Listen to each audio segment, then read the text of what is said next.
আচ্ছা, এখন আরেকটা ম্যাথ দেখি যে এখানে কি বলছে যে সুদের হার শতকরা কত টাকা হলে, মানে আর বের করতে হবে। কোনো মূলধন 8 বছরে, আমাদের মূলধন মানে কি পি, পি কিন্তু দেয়া নাই। কোনো মূলধন 8 বছরে সুদে আসলে 3 গুণ হবে। এই যে আমরা পেয়ে গেছি কি সুদে আসলে 3 গুণ, এই যে আমাদের সুদে আসলে 3 গুণ। তাহলে সুদে আসলে 3 গুণ দেখার সাথে সাথে আমরা কি করব, 3 গুণ মানে কি 3, আর আসল কত 1, 3 থেকে 1 দিয়ে দিলাম আসলকে, আর থাকলো কত 2, 2 তাহলে কি সুদ পেয়ে গেছি। এখন আমাদের বের করতে বলছে কি আর, এখন আমরা সূত্র লিখে ফেলি তাহলে।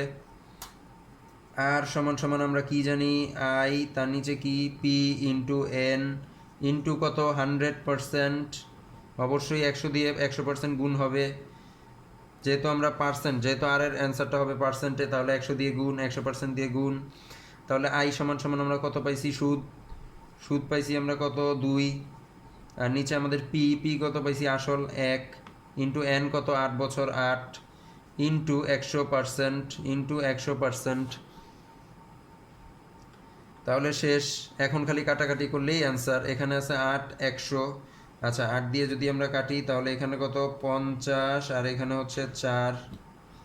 আবার যদি কাটি তাহলে 2, আর এখানে কত 25। এই 2 আর এই 2 কাটা, তাহলে কত 25 থাকলো। তাহলে আমাদের অ্যান্সার কত, 25%, 25% অথবা 25 টাকা। এই যে 25 টাকা আমাদের অ্যান্সার। সরল মুনাফার আরেকটা অঙ্ক দেখি এখন, যে শতকরা বার্ষিক, শতকরা বার্ষিক কত হার সুদে, এর মানে কি আর বের করতে বলছে কত হার, কত হার সুদে 1 বছরে, এন আমাদের 1, সুদ আসলের 1/5 এই যে পেয়ে গেছি আমরা, যেই নিয়মটা আমরা করে আসলাম যে সুদ আসলের 1/5। এরকম থাকলে কি সুদ, যেহেতু সুদ আসলের 1/5, সুদ উপরেরটা 1 আর আসল কি নিচেরটা 5। তাহলে আমাদের বের করতে বলছে কি আর, আর সমান সমান কি আই ডিভাইডেড বাই কত নিচে পি ইন্টু এন ইন্টু কি, যেহেতু আর বের করবো কি 100%, 100% কি আমাদের গুণ দিতে হবে। তাইলে এবার আমরা দেখি যে কি বলছে, আই, আই আমাদের সুদ কত তাহলে 1, আর আসল কত নিচেরটা 5। তাহলে সুদ কত 1 আর আসল 5, ইন্টু কি এন কত 1 বছর 1, গুণ কত 100%, 100% শেষ। মানে যে 5 দিয়ে কেটে দিব, 5 20 100, তাহলে কি অ্যান্সার কত 20%, 20% আমাদের অ্যান্সার। এই যে এটা আমাদের অ্যান্সার 20%। আচ্ছা, এখন আমরা দেখি, এখন আরেকটা ম্যাথ দেখব। এখানে কি বলা হয়েছে যে শতকরা বার্ষিক কত হার সুদে 5 বছরের সুদ, সুদ আসলের 1/5। তাহলে আমাদের বের করতে বলছে কি আর, আর আমাদের এন দেয়া আছে 5। আমরা এই নিয়মটা কিন্তু করে আসছি যে 1/5 হলে কিভাবে করব, যে সুদ যেহেতু সামনে আছে, সুদ কি উপরেরটা 1, আর পরে যেটা থাকবে ওইটা কি নিচেরটা, সামনেরটা হচ্ছে উপরেরটা আর পরেরটা হচ্ছে নিচেরটা।